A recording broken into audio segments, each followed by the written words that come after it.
Hoy, en Mendoza, crónica de nuestra identidad, el siglo XIX.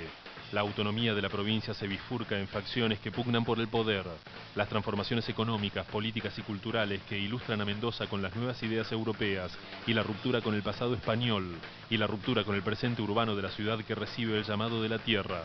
Los vaivenes del liberalismo entre Rosas, Urquiza y Mitre, Caseros y Pavón. Además, Mendoza, ciudad de Dios y su patrimonio religioso. Hoy aquí, en la crónica de nuestra identidad. Hoy vamos a hablar de lo que pasó en Mendoza entre 1820 y 1880, más o menos, con tres bloques. El primero, la parte de la lucha, cuando la pólvora, política, como el surgimiento un poco de estos espacios de poder nuevo. El segundo, con la arquitectura, las tradiciones religiosas, el patrimonio que tenemos sobre este punto. Y el tercero, el terremoto de 1861, que marca una bisagra histórica en Mendoza.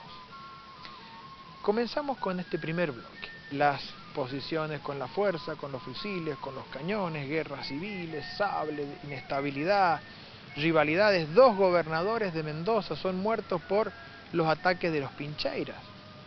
Entonces es una época heroica de la historia de Mendoza.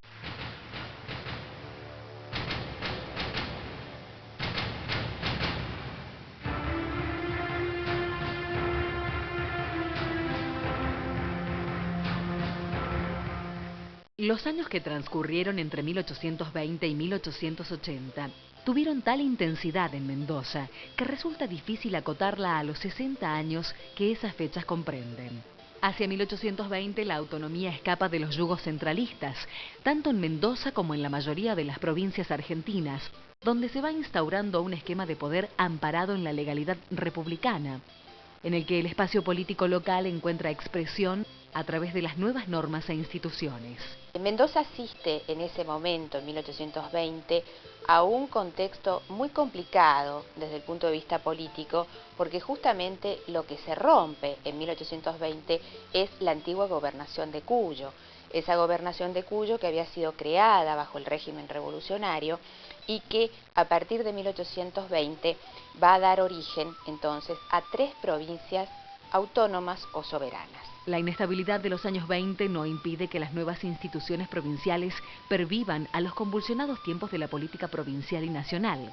Y esas instituciones, que surgen en tiempos inestables, darán lugar a cambios decisivos. Fundamentalmente cuatro innovaciones institucionales importantes.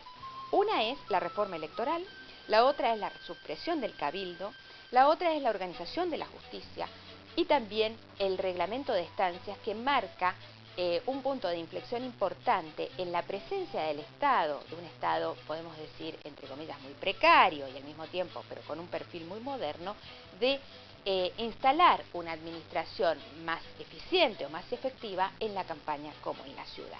Hasta entonces el cabildo representaba los intereses de las corporaciones, cuando en 1820 se crea la Sala de Representantes, el ámbito por antonomasia de la voluntad popular y de expresión del conflicto entre esta y la voluntad corporativa. Hasta que en 1825 la tensión termina cuando la institución capitular fue suprimida. La Sala de Representantes era la encargada de elegir al gobernador, la autoridad máxima de la administración provincial, quien era acompañado por un pequeño grupo de ministros. La división política de la provincia era muy distinta entonces a ahora, hasta que en 1828, por el reglamento de policía, se establece la división en departamentos. Cada una de estas nuevas unidades administrativas contará con un comisario, un teniente y dos ayudantes. Más tarde, durante la gobernación de Pedro Molina, de 1834 a 1838, se completará el diseño institucional de la provincia con la creación de los juzgados en lo civil, criminal y comercial. La voluntad de unión entre las provincias cuyanas no alcanzaba para evitar las crisis políticas y revueltas armadas que propiciaban personajes o líderes políticos de gran ascendiente en la región.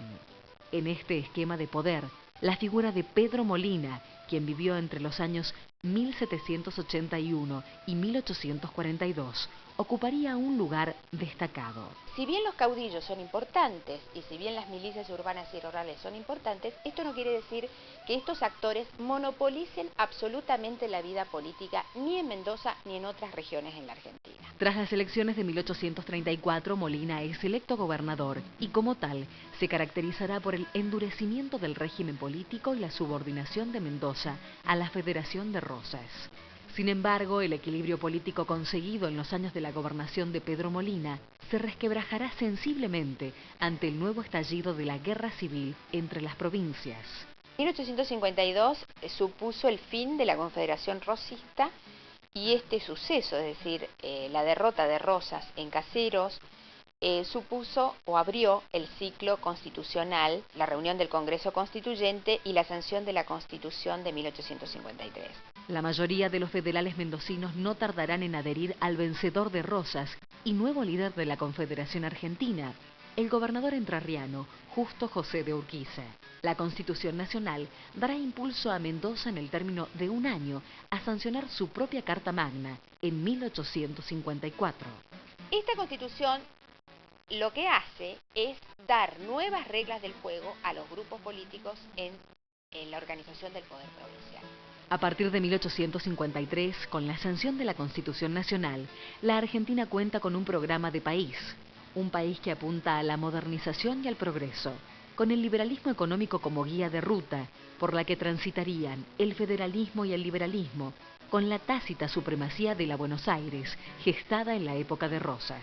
La batalla de Pavón, es decir, cuando Urquiza fue vencido por las fuerzas de Mitre en 1861, abrió un ciclo importante en la política provincial. En noviembre de 1866 se produce la Revolución de Colorados, con la intención de competir y poner límites a los liberales de Mendoza aliados a Mitre. Lo que fundamentalmente significó la sublevación de los colorados fue querer que se pusiera en práctica la Constitución Federal, que no se estaba llevando a cabo de esa manera.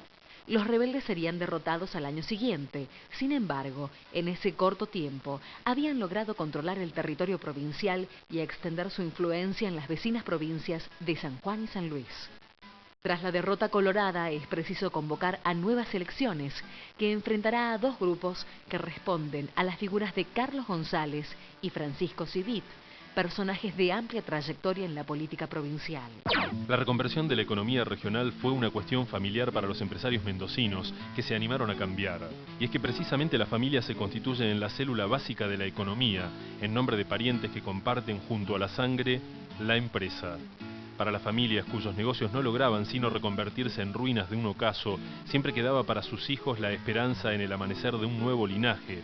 Como cónyuges aceptables para concertar buenos matrimonios, era frecuente que las familias se ampliaran en la dirección que las relaciones comerciales establecían, y así las jóvenes mendocinas encontraban concurso de varón en la figura de comerciantes y empresarios de Córdoba o Buenos Aires.